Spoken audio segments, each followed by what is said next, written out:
어제는 대한민국 정치사에 길이 남을 아니 길이 박제될 흑역사로 기록될 겁니다.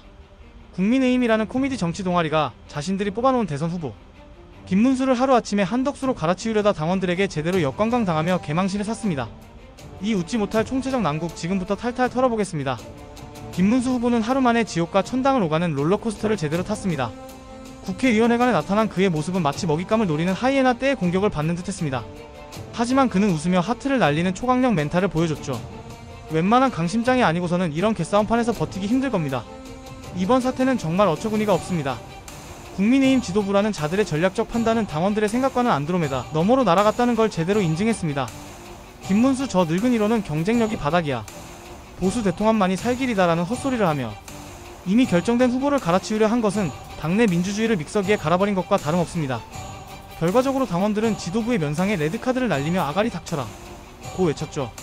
제정신 박힌 정당이라면 당원들의 무서움을 뼈저리게 느껴야 하는데 이 무능하고 한심한 자들은 과연 느꼈을까요? 특히 후보 교체 시도는 기습적이고 난폭했습니다. 절차적 정당성에 대한 의문은 당원들의 분노 게이지를 폭발시켰죠.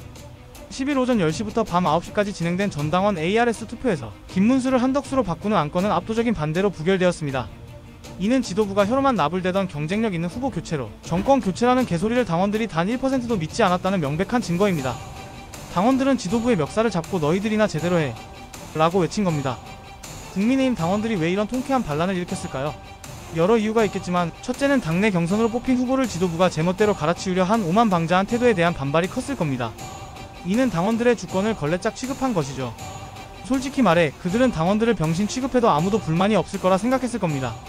둘째, 지도부는 후보 단일화라는 목표에 눈이 멀어 당원들의 정서는 안중에도 없었습니다. 민주당에서는 상상도 할 수 없는 일이죠. 권성동은 8일에 당원 82%가 단일화를 지지한다고 했지만 이는 후보 간의 원만한 합의를 전제로 한 지지였을 가능성이 큽니다. 경선 결과를 하루아침에 휴지 조각으로 만드는 강제적이고 협박적인 단일화 추진은 역풍만 불러일으켰죠. 당원들은 단일화 목표 자체에는 동의할 수 있지만 절차적 정당성과 민주적 원칙을 훨씬 더 중요하게 생각했을 겁니다. 이번 투표 결과는 김문수에 대한 당원들의 충성도와 지지도 무시할 수 없는 변수였음을 보여줍니다. 김문수는 지도부와 사이가 좋지 않았을지 몰라도 경선을 통해 정당하게 당원들의 선택을 받은 후보입니다. 이런 정통성 있는 후보를 아무런 이유 없이 갈아치우려 하니 김문수 지지층을 중심으로 당원들이 조직적으로 반대표를 던졌을 가능성이 큽니다. ARS 투표 방식은 당원들의 의사를 신속하고 직접적으로 드러낼 수 있었죠. 전당원 투표라는 영화 같은 과정을 거쳐 대선 후보 자격을 회복한 김문수는 이제 피닉제라는 별명을 가져도 될 수준입니다. 이 막장 드라마의 연출자였던 권성동은 투표 결과가 부결되자마자 모든 책임을 지고 물러나겠다고 밝혔습니다. 하지만 그의 사퇴 발언은 더욱 가관입니다. 합의에 의한 단일화를 이루지 못해 국민과 당원들께 죄송하다라니요. 애초에 합의할 생각도 없었으면서 사과로 끝날 일이라면 이 세상의 감옥은 왜 필요할까요? 이번 일은 단순한 실수가 아니라 당내 민주주의를 파괴하고 국민을 기만한 중대 범죄 행위입니다. 권성동의 사퇴로 모든 논란이 끝날까요? 절대 아닙니다. 당 내부에서는 권성동만 잘라내면 끝이냐? 사태를 이 지경으로 만든 지도부 모두 책임져라 라는 목소리가 터져나오고 있습니다. 국민의힘은 극심한 후폭풍에 시달리며 공중분해될지도 모릅니다. 홍준표가 말한 두 놈 중 한 놈인 권성동이 꼬리를 자르고 도망갔으니 이제 지도부 책임은 권성동과 다른 떨거지들에게로 옮겨갈 수밖에 없습니다. 조경태 같은 한동훈의 따까리들은 벌써부터 성명을 내고 권성동도 당장 꺼져라 라고 요구하고 있습니다. 여러 정황으로 볼 때 권성동은 이번 사태 책임에서 자유로울 수 없죠. 비대위 핵심 멤버로서 깊숙이 관여했으니까요. 8일에는 단일화를 촉구하며 단식 투쟁쇼를 하고 김문수에게 결단을 내리라고 협박까지 했습니다. 정치판에서 한번 실패하면 책임은 연쇄적으로 돌아가는 법이죠. 국민의힘 내부에 존재하는 계파 갈등도 권성동의 입지를 위태롭게 만드는 요인입니다. 이번 사태를 계기로 당내 권력 투쟁이 다시 벌어질 가능성이 큽니다. 온갖 방해 공작에도 불구하고 대선 후보 자리를 지켜낸 김문수의 앞날은 장밋빛이 아닐 겁니다. 당 내부가 이렇게 개판이라는 걸 온 천하에 광고한 상황에서 보수 진영 전체를 통합하는 것은 물론 중도층과 합리적 보수층의 지지를 끌어내는 것도 하늘의 별 따기 수준이 되었습니다. 후보 자신과 지도부 그리고 당원들 사이에 깊게 팬 불신의 골짜기를 메우지 않고서는 어떤 선거 전략도 소용없습니다. 대선이 얼마 남지 않은 상황에서 내상을 치유하고 반전을 꾀하는 것은 현실적으로 불가능에 가깝죠.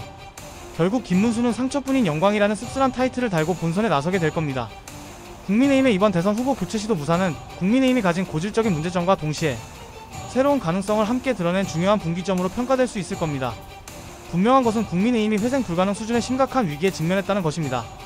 지도부의 권위는 휴지 조각이 되었고 당내 분열은 막장 드라마의 끝을 보여주고 있으며 대선을 코앞에 두고 귀중한 시간을 길바닥에 내다버렸습니다.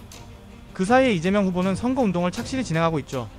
이번 조기 대선은 100m 단거리 종목과 같은데 민주당은 이미 50m 앞에서 출발한 것과 마찬가지입니다. 가만히 있어도 상대가 뒤로 가는데 어떻게 질 수 있겠습니까?